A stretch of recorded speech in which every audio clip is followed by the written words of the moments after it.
de Juanita Rodríguez. Juanita es candidata a doctora en Historia de la Universidad de Binghamton en Estados Unidos. Es historiadora y tiene una maestría también en Historia de la Universidad de los Andes y se puede considerar realmente como la especialista que tiene el país más importante en las láminas de la Comisión Coreográfica, láminas que mandó producir Agustín Codazzi y que ella nos va a hablar ahorita y pues tiene todo que ver con el tema de renovación del museo ahora. Estamos trabajando la historia de la geografía y la cartografía del país de una manera más amplia, más transdisciplinar, y pues ella nos mostrará su trabajo.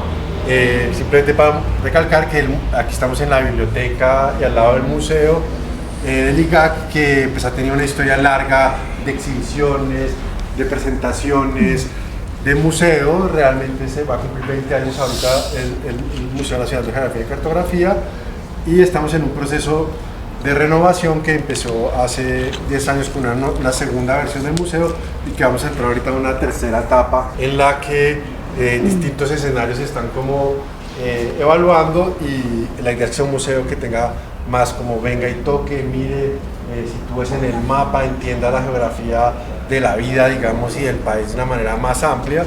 Y pues acá simplemente para decirles que estamos en ese proceso y pronto van a saber un poco más de las iniciativas que tenemos. En el marco de ese proceso, la idea es que este espacio sea un hub de investigación y difusión de las investigaciones, y que esta biblioteca, este museo, este auditorio que se está renovando y toda el área de atención al ciudadano queden integradas a una dinámica en la que ustedes, como estudiantes de universidades, estudiantes de colegio, investigadores, funcionarios y público general, puedan acceder a este tipo de presentaciones. Bienvenida, Juanita. Bueno, muchas gracias, Sebastián. Bueno, buenos días a todos y todas. Agradezco pues al Instituto Geográfico Agustín Codazzi, al Museo Nacional de Suelos y al Museo Nacional de Geografía y Cartografía por la invitación. Mi conferencia se titula Crear una nación pintándola, paisajes notables y monumentos en las láminas de la Comisión Coreográfica. En 1850, en sus viajes por las provincias del norte de Colombia como secretario de la Comisión Coreográfica, Manuel Ancísar se encontró con lugares que lo maravillaron, como a su llegada a Sogamoso, abro comillas. Volviendo por el Camino Alto, se goza de un admirable golpe de vista al llegar a Sogamoso. Queda esta villa en primer término a los pies del espectador, Tibasosa enfrente, Nopsa y Belén a la derecha, dentro de un radio de legua y media, con la llanura, el río y las lagunitas delante de los ojos, como si pudiera o como pudiera estarlo un pliego de papel sobre una mesa, notándose claros los vallados, los sauces, los surcos de las sementeras y los animales domésticos alrededor de las próximas casas, en las estancias y huertas. Es una miniatura de llanos y cerros, comprendida dentro de un breve cuadro con infinitas bellezas de colorido, luz, sombras y paisajes de una frescura incomparable. Este fragmento podría pasar por lo que en la misma época se conocía en Europa como un paisaje pintoresco, presentado a los ojos del observador como pudiera estarlo un pliego de papel sobre una mesa. Paradójicamente, esta vista de Sogamoso desde la altura no fue representada por los pintores de la Comisión Coreográfica, quienes tenían la obligación de dibujar a la aguada los monumentos que se encuentran y se les determinen los paisajes notables, curiosidades naturales y cistas y cortes geológicos que les pidan los comisionados, como indicaba el contrato de uno de los pintores. Quizás, como muchas otras escenas magníficas, la de Sogamoso estaba entre las que Ancísar consideraba que, según sus palabras, jamás podría representar el pincel. Sin embargo, los pintores de la Comisión Coreográfica hicieron la no despreciable cantidad de 165 láminas entre 1850 y 1859, tiempo en que tuvieron lugar las labores de campo y que irían a formar lo que Agustín Codazzi, jefe de la Comisión Coreográfica, llamó Museo Pintoresco e Instructivo de la Nueva Granada. Y después, este mismo se conoció como el álbum de Comisión Coreográfica, Antigüedades y Costumbres Nacionales. Las láminas se produjeron originalmente para acompañar una obra que, según contrato de Ancísar con el gobierno, debía describir las costumbres, las razas, los monumentos antiguos y las curiosidades naturales en el curso de las expediciones de la Comisión Coreográfica. Actualmente, de esas 165 láminas, hay 151 y se encuentran en la Biblioteca Nacional, aquí en Bogotá. La Comisión Coreográfica fue auspiciada por el gobierno de la Nueva Granada con el objetivo principal de hacer el mapa general del país y los mapas coreográficos de las provincias que lo conformaban. También describir la geografía física y política de todo el territorio y elaborar itinerarios militares. Casi un año después de iniciar las labores de campo, se agregó una sección botánica y se contrató al primero de los pintores que seguiría a los expedicionarios en su marcha, el venezolano Carmelo Fernández, quien tuvo a su cargo las láminas de las provincias del nororiente de Colombia: Vélez, Socorro, Tundama, Tunja, Soto, Ocaña, Pamplona y Santander. En 1852 Fernández fue reemplazado por el inglés Henry Price, quien acompañó a la comisión coreográfica a las provincias de la Gran Antioquia, Córdoba, Medellín y Antioquia. Finalmente, en 1855, el gobierno contrató al capitán neogranadino Manuel María Paz, quien permaneció como pintor de la empresa y ayudante de Codazzi hasta 1859, cuando la muerte de este puso fin a las labores de la comisión coreográfica. A las obras de estos pintores oficiales se agregaron otras de pintores que no formaron parte de la empresa, y quiero hacer énfasis en ellos, como por ejemplo esta imagen, Montaña de Sonsón, de la provincia de Córdoba. Sobre esta, uno de los primeros estudiosos de la comisión coreográfica, Lázaro María Girón, en 1891 dijo que era un dibujo inconcluso, y añadió que en ella abundan las bellezas de las selvas primitivas tropicales, al pie algunos indios desnudos que exploran el bosque, siendo las únicas figuras iluminadas del dibujo, y sobre una piedra se lee las iniciales EP. Dichas iniciales son las de Enrique Price, pero el historiador Efraín Sánchez ha aportado evidencia que indica que la lámina no es solo de Price. La vegetación abundante, los árboles secos y las selvas primitivas, es decir, el dibujo que está en el trasfondo de la escena, es obra del pintor y viajero alemán Albert Berg, quien, atraído por los escritos de Alexander von Humboldt sobre la fisonomía de las plantas en América, vino a la Nueva Granada en la década de 1840. Comparando la obra previa de Berg y esta lámina,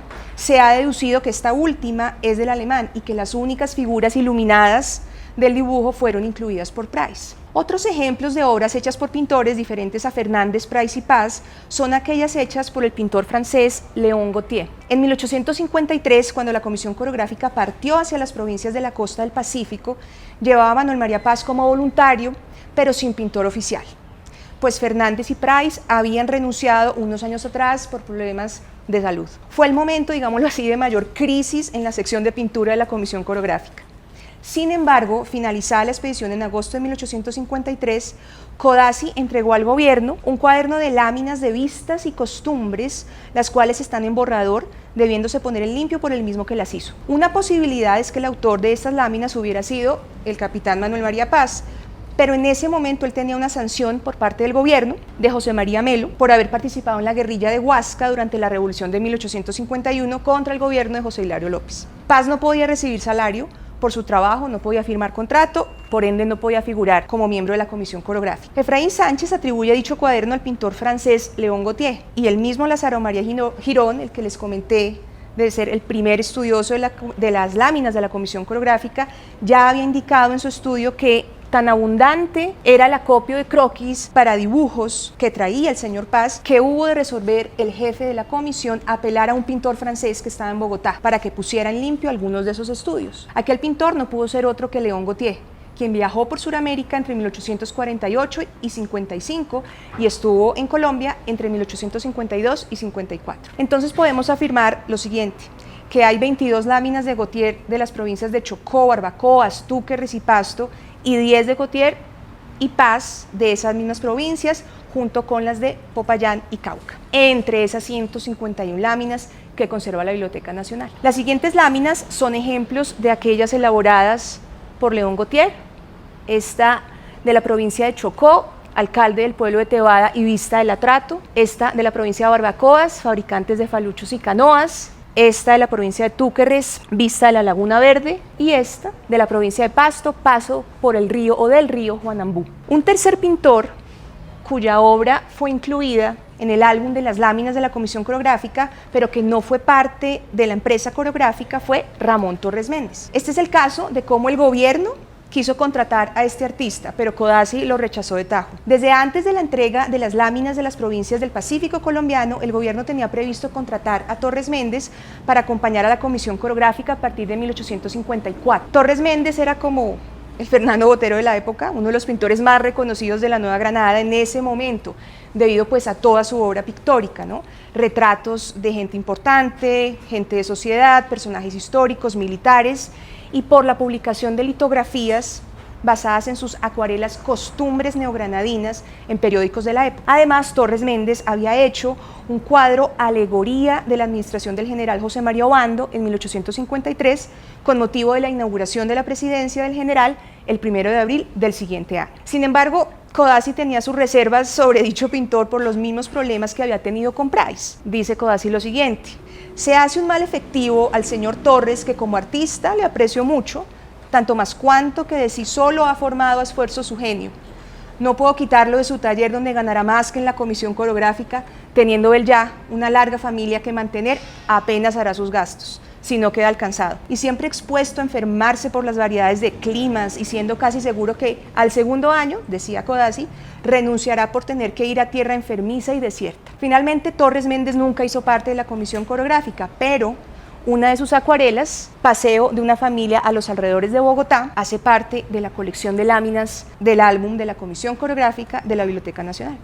Entonces, actualmente la biblioteca conserva en su colección de láminas 29 láminas de Carmelo Fernández, de las provincias de la región nororiente de Colombia, 21 láminas de Henry Price, de la Gran Antioquia, provincias de Córdoba, Medellín y Antioquia. Esa lámina que vimos de Albert Berg y Henry Price, de Montaña de Sonsón, 22 de León Gautier, de todas las láminas del Pacífico colombiano, 10 elaboradas entre Gautier y Paz, también del Pacífico colombiano, y de Paz también hay 11 láminas de la entonces provincia de Casanare, parte de los llanos, 21 de las provincias de Neiva, Mariquita y territorio del Caquetá, del Alto Magdalena, y 15 de la provincia de Bogotá. El álbum también incluye esta acuarela de Torres Méndez, de la provincia de Bogotá. Las láminas de la comisión coreográfica, y ese es el aporte que hago a este estudio, son el resultado de dos confluencias, o más bien de la confluencia de dos modos de ver. Por un lado, la búsqueda de lo pintoresco, y por otro, la observación científica de la naturaleza y de las sociedades. A la función de instruir sobre la geografía física y política de la Nueva Granada, se suman en las láminas las de formar actitudes y valores y generar sentimientos y emociones relacionados ¿con qué? Con la identidad nacional. Veamos estos aspectos en algunas de las láminas del álbum. Un modo de ver de gusto típicamente europeo es el interés por lo pintoresco, que se desarrolló paralelamente con la apreciación del paisaje en Europa en la segunda mitad del siglo XVIII. Lo pintoresco en la pintura europea tiene dos facetas. Por una parte, es el interés por los paisajes remotos, exóticos, ásperos, rústicos y por las ruinas. Y por otra, los vestidos de la gente, sus costumbres, sus oficios. Este sería el lado costumbrista de lo pintoresco, el cual despertó una respuesta inmediata aquí en América Latina y rápidamente se incorporó y se nutrió de las tradiciones pictóricas existentes. El principal representante de ese lado costumbrista de lo pintoresco en la Nueva Granada fue Ramón Torres Méndez. El otro modo de ver que se dio paralelamente fue el interés científico por el registro de todos los aspectos de la geografía, la geología, la zoología, la botánica y la naciente ciencia de la etnología. Y ese modo de ver se aplica a Colombia, por ejemplo, a la expedición botánica de finales del siglo XVIII y a la visita de Humboldt en 1801. La comisión coreográfica combinó estos dos modos de ver de manera singular, a mi modo de ver. Efectivamente, en las láminas, el lado costumbrista de lo pintoresco se manifiesta en la indumentaria de los habitantes de las provincias y cómo la usan, mostrándose, por ejemplo, la diferencia entre los vestidos de las damas de sociedad o de capital de provincia y de sus criadas, como se ve en esta lámina de Fernández, mujeres blancas de la provincia de Ocaña. Y también se manifiesta en los distintos oficios y las personas que los realizan, como los fabricantes de faluchos y canoas de la provincia de Barbacoas. Y también lo vemos acá, por ejemplo, en los cosecheros de anís, en esta lámina de Fernández de la provincia de Ocaña, y también en los cosecheros de maíz en la provincia de Río Negro, y esa es una lámina de Henry Price. El lado costumbrista de lo pintoresco también lo podemos ver en los oficios, por ejemplo, de las tejedoras de sombreros de Jipijapa en la provincia de Neiva. Esta es una lámina de Manuel María Paz, y también acá en las lavadoras de oro en el río Guadalupe en la provincia de Medellín. Esa es otra lámina de Henry Price, y ese mismo lado de lo costumbrista, de lo pintoresco, se ve en esta última lámina de Manuel María Paz, barnizadores de Pasto. Todos ellos, como nos dimos cuenta, con sus instrumentos de trabajo y sus productos. Pero no solo eso. Las láminas de la Comisión Coreográfica también muestran lo que podría llamarse el lado pintoresco de lo pintoresco, o sea, grandes cascadas, ¿no? Como las del río Vinagre y río Anambío en la provincia de Popayán. Estas dos son láminas de Manuel María Paz, y también en esta última, o en esta lámina del Salto de Tequendama, basada en un daguerrotipo como la fotografía de la época. Esa es otra lámina de Manuel María Paz. También se ve, por ejemplo, ese lado pintoresco de lo pintoresco en la cadena de nevados que están por allá atrás, de la Cordillera Central, retratada en esta lámina de Paz, de la entrada de Bogotá por San Victorino, y como dice el título aquí chiquito, y vista lejana de los nevados del Tolima, Quindío, Santa Isabel, Ruiz y Mesa de Herbeo. Y también se ve, por ejemplo, como en esta lámina de los volcanes de Cumbal y Chiles, en la frontera entre Ecuador y Colombia. Esta es una lámina de Manuel María Paz, y en esta, seguimos en el lado pintoresco de lo pintoresco, en esta lámina del Puente Natural de Rumichaca, de provincia de Túquerres. Esta es una lámina de León Gautier, en estas piedras pintadas o con jeroglíficos. Esta es de Facatativá, Manuel María Paz hizo esta lámina. Y lo que hablaba yo de las ruinas, ¿no? Se ve en esta casa de Cachirí, que hacía parte, ya vamos a hablar de eso, de los monumentos de la República e Independencia, Casa de Cachirí, en la provincia de Soto. Esa es lámina de Carmelo Fernández. Pero lo pintoresco y lo costumbrista son solo, digámoslo así, una fachada de las láminas. Cada una de ellas contiene una lección científica de la geografía física o política, la botánica, la geología, la historia natural o, como les decía, la etnología. Estas características son las que hacen a las láminas de la Comisión Coreográfica obras únicas en su género, o más bien en sus dos géneros. De allí el nombre que Codazzi quiso dar a su colección, recordémoslo, Museo Pintoresco e Instructivo de la Nueva Granada. En 1856, el escritor José Joaquín Ortiz le propuso al gobierno describir las láminas de la Comisión Coreográfica. Consultado Codazzi al respecto, respondió rechazando la propuesta por razones que se resumen al argumento de que las láminas no eran productos o no podían ser producto de la imaginación exaltada, sino de profundos estudios y observaciones científicas, y por lo tanto no podían ser descritas por un poeta. El propósito original de las láminas pasó ahora a ser el de instruir, o sea, transmitir los conocimientos sobre Colombia y sus regiones adquiridos en los cursos de los trabajos coreográficos. Con esto las láminas quedaban elevadas a una categoría semejante a la de las geografías físicas y políticas, que es la obra que finalmente se publicó de Codazzi, las memorias de viaje de Ancísar y Santiago Pérez y demás obras de la Comisión Coreográfica. En un inicio, recordemos, se pensó que el público potencial de las láminas debían ser posibles inmigrantes extranjeros. Para estos, las láminas habrían de ser como esa primera noticia visual de Colombia. Pero con el fracaso de las políticas de inmigración, se pensó en un público más amplio, nosotros, el público neogranadino, para muchos de quienes las láminas habrían de representar una primera noticia visual de su propio país, en un momento que aún, o en el que aún, dominaba la imagen religiosa, 3 siglos de imagen religiosa, y el retrato. O sea, las láminas de la Comisión Coreográfica son pioneras en esos dos géneros. Se trataba entonces, fíjense nomás, de crear una imagen visual de Colombia y en cierto sentido de crear una nación pintándola. Dentro de esta perspectiva, las láminas vendrían a instruir al público sobre los lugares y habitantes de la Nueva Granada, basándose en un conocimiento científico, a formar actitudes y valores frente a dichos lugares y habitantes, y a generar sentimientos y emociones relacionados con la identidad nacional. De todo el conjunto de las láminas nos vamos a detener en las láminas de los paisajes notables y los monumentos, por 3 razones. Primero, estos temas eran los más novedosos de la época desde el punto de vista de la formación de la imagen visual, pues los tipos populares, o sea, la gente, ya había sido objeto de atención de pintores viajeros anteriores a la Comisión Coreográfica. Además, al iniciarse los trabajos coreográficos, ya se estaban publicando las láminas de costumbres nacionales de este pintor Ramón Torres Méndez, del que les comentaba. Segundo, estas categorías, las de curiosidades naturales, paisajes notables y monumentos, tienen relación, digámoslo así, más directa con esa dimensión territorial de la idea de nación, de un territorio histórico, que por ejemplo se manifiesta en el hecho que los monumentos y los paisajes notables siempre estuvieron compendiados en un acápite particularidades de las geografías físicas y políticas de Codazzi. Tercera razón, la mayor parte del conocimiento en el campo de la geografía física que Codazzi pensaba difundir mediante las láminas parece estar concentrado en aquellas relativas al paisaje. Veamos entonces las láminas de paisajes notables. Bueno, la Sierra Nevada del Cocuy, situada en la cordillera oriental, ahorita se las muestro, se representó en 2 láminas del álbum.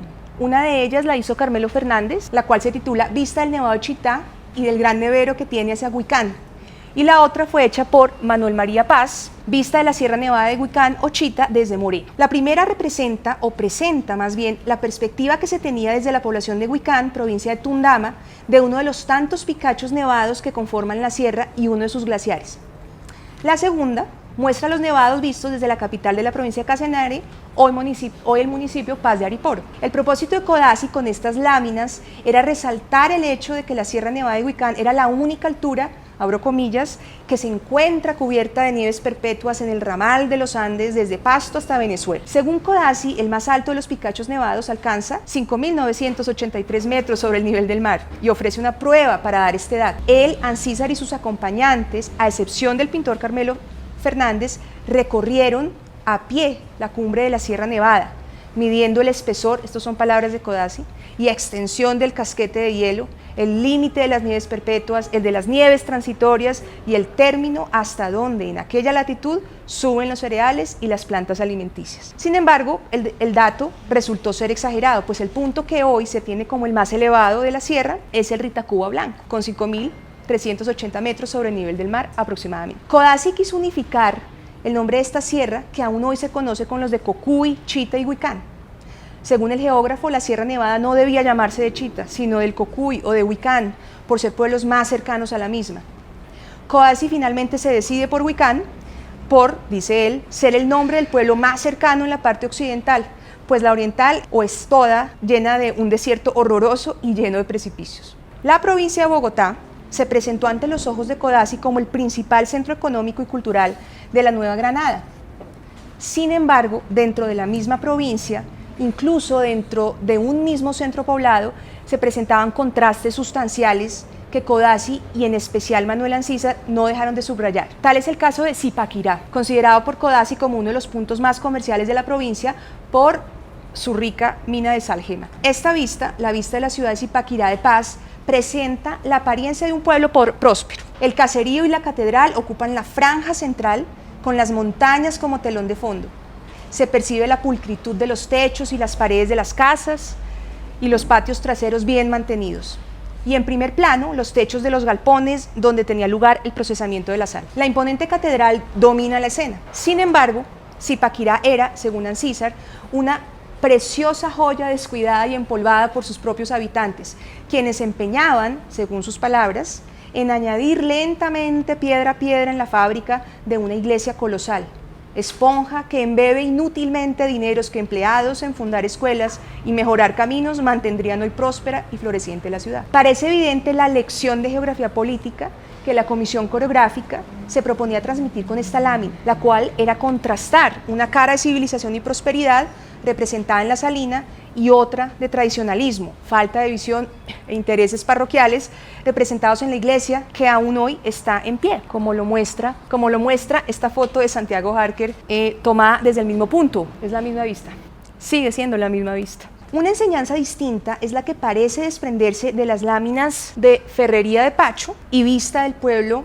y Hacienda de Pacho, ambas ejecutadas por Paz. Al igual que Zipaquirá, Pacho se destacaba también por su riqueza minera, en este caso el hierro. Sin embargo, a diferencia de Zipaquirá, lo que sobresale de los tejados y resalta en medio del paisaje no es una iglesia, sino las chimeneas de una ferrería que Codazzi describiría como la mejor que se conoce en el país. Todo lo que queda hoy de dicha ferrería son restos de su alto horno, como se ve en esta foto tomada en 2006. La ferrería está situada a cierta distancia del pueblo, en predios de una hacienda que, según dice la geografía del estado de Cundinamarca, habría sido propiedad de los jesuitas y cuya casa principal se observa en la lámina Vista del Pueblo de Pacho, en medio del valle pintoresco que sirve de asiento a la población y que Codazzi describe como notable por su clima y la abundancia de sus aguas y por la perspectiva que ofrecen varios cerros de formas raras. Esta foto, por ejemplo, la tomé desde la plaza del mercado de Pacho. Bueno, ese día me fui con mi marido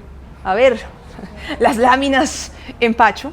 En el mismo punto traté de ubicarme, por alguna razón de serendipia, no sé por qué, bueno, logré tomar esta foto, pero luego revisando todas las fotos que tomé de Pacho, pues, oh sorpresa, creo yo que me encontré con las mismas formas raras de las montañas de Pacho. En 1857 se presentó una discusión, otra discusión geográfica, entre Codazzi y Gabriel Arboleda. Arboleda era un señor de las élites caucanas, y la discusión se presentó en torno al volcán Nevado del Puracé. Para demostrar su argumento, Codazzi afirmaba que el nevado que se veía desde el pueblo de San Agustín era el Nevado del Huila, mientras que para Arboleda era el Puracé. Para demostrar su argumento, Codazzi mencionó la existencia de 3 vistas del Nevado del Huila, tomada desde distintos puntos. Aunque no citó sus títulos, es posible que se haya referido a 2 láminas incluidas en el álbum y a un boceto. Las 2 acuarelas son Vista de la ciudad de Cali y del Nevado del Huila y Vista del Nevado del Huila desde San Agustín, ambas realizadas por Paz. El boceto lleva por título Nevado del Huila tomado del gigante, dibujado por el mismo pintor.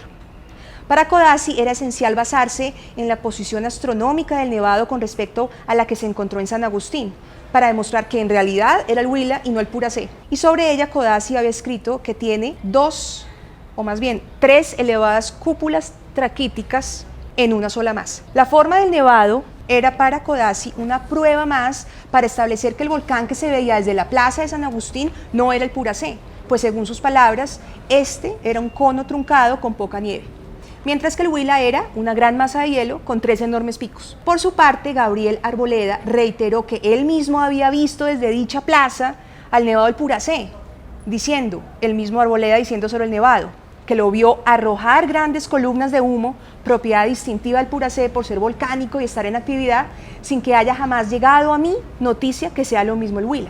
En este contexto, la vista del Nevado del Huila tuvo como propósito mostrar con toda la claridad posible que esas 3 elevadas cúpulas del Nevado del Huila, pues eran del Nevado del Huila. La lámina debía sustentar las observaciones científicas sobre las cuales se basaba Codazzi. Hoy, sin embargo, los habitantes de San Agustín, como Ricardo Báez, quien tomó esta foto, conocen como el Puracé al nevado que se ve desde dicha población. Pasemos ahora a las láminas relativas a los monumentos.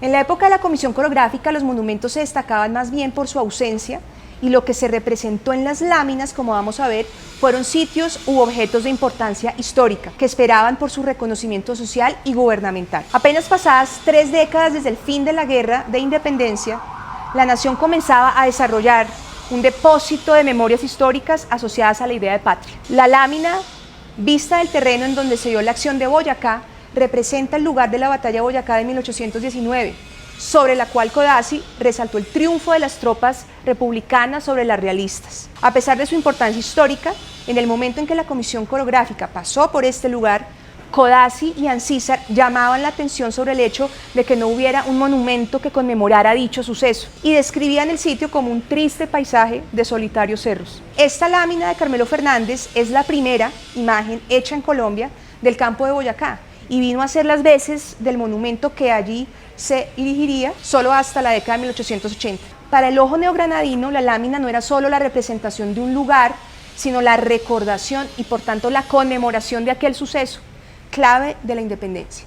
Ancísar señalaba que, según sus palabras, cuando avisté la casa de teja de Boyacá, me pareció que renacía para el mundo. Un golpe de sol iluminaba el teatro del acontecimiento que abrió a la Nueva Granada el porvenir de nación libre. Ahora, silenciosa y envejecida, ofrece al viajero descanso y posada modesta, pero llena de recuerdos interesantes y, por decirlo así, santificada desde el 7 de agosto de 1819. Igual que con el caso del campo de la batalla de Boyacá, Ancísar subrayaba una vez más el hecho de que en el lugar no hubiera un monumento conmemorativo. La lámina de la casa de teja de Boyacá cumpliría entonces el objetivo de mantener vivo ese recuerdo de este enfrentamiento entre tropas durante la independencia. El mismo Ancísar hizo un boceto detallado de la casa en uno de los cuadernos de apuntes que usó durante la expedición a las provincias del nororiente, Vélez, Socorro, Tundama y Tunja. En el boceto se leen sus indicaciones sobre los colores, los tipos de material y medidas de la casa y las características de la fachada. Aquí Ancísar se ensayaba como dibujante y también ya tenía esa idea de encargar las versiones finales de estos diseños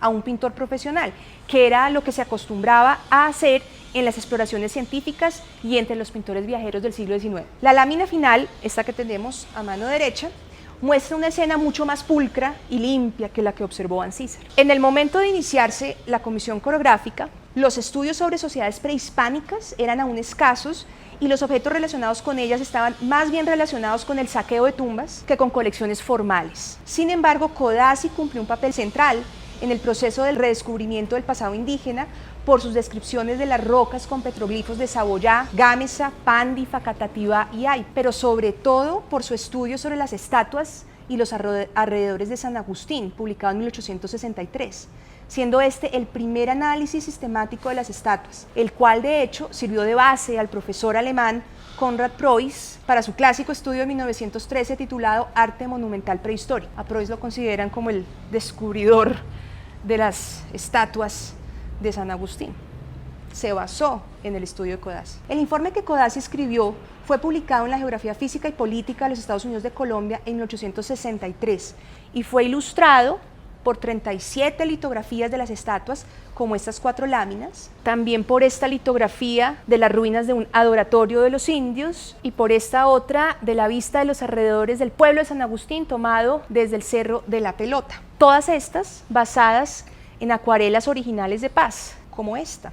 La litografía que veíamos antes de las ruinas del adoratorio está basada en esta acuarela de Paz y a su vez esta está basada en este boceto hecho por el mismo pintor. Bueno, ¿por qué les muestro estas imágenes? Las láminas y las litografías son también pioneras entre las imágenes de la estatuaria del Alto Magdalena y de allí su importancia aún hoy. Bueno, ahora quiero mostrarles el trabajo de catalogación, cambio acá importante, que hice de las láminas de la Comisión Coreográfica y el cual me permitió hacer este análisis que les he compartido. Yo les quiero mostrar acá ese trabajo de catalogación que hice, porque primero pues me permite hablarles de las láminas de la comisión y también creo yo, por un lado, elaboré un catálogo de las láminas que tiene la Biblioteca Nacional. Este catálogo incluye las 151 láminas existentes más 8 que llegaron a la biblioteca a finales del siglo XIX, pero que se perdieron. De estas que se perdieron las encontré pero mencionadas en fuentes primarias y encontré segundas versiones. Vemos en pantalla 2 ejemplos de láminas catalogadas. Entonces aquí es como el ejercicio, la carpintería que hace un historiador, ¿no? Entonces ahí corregí errores de catalogación de la misma biblioteca. Cada registro tiene datos actualizados, por ejemplo, de autor, título, año de producción, provincia, técnicas, dimensiones, ubicación actual de la lámina, entre otros aspectos clave que le interesa al historiador del arte. Pero también cada registro tiene información sobre la ubicación geográfica del sitio representado en la lámina, siguiendo, y esto yo creo que es clave acá, las geografías físicas y políticas, o sea, la fuente primaria que escribió Codazzi, las memorias de viaje y los mapas coreográficos. Es un ejercicio como un rompecabezas donde unía yo todas las piezas para poder efectivamente entender a las láminas en el mismo nivel que las geografías físicas. En algunos registros también señalo si la lámina tiene imágenes relacionadas, como hemos visto, bocetos, segundas versiones, copias, litografías de la época basadas en dichos originales. También hice, por tanto, y apareció un catálogo complementario con 166 registros de bocetos y segundas versiones de las láminas del álbum que tiene la Biblioteca Nacional y también de otras acuarelas relacionadas con la Comisión Coreográfica. El mismo procedimiento, se hace una información o hice una recopilación de la información ya exacta del autor, el título, año de producción, provincia, técnicas, dimensiones, ubicación actual de la lámina. Asimismo, en cada registro también señalo cuál es la relación con la Comisión Coreográfica para poder establecer esas rutas y también esas conexiones entre imágenes y textos específicos. Como escribió Ancísar, cumplían la función de suplir lo que no han visto los ojos o no lograban captar los textos. Estos, en verdad, podían y pueden convertirse entonces en complemento de las láminas. Las funciones instructiva, formativa y de exaltación que debían cumplir las láminas adquieren particular relevancia por el contexto histórico.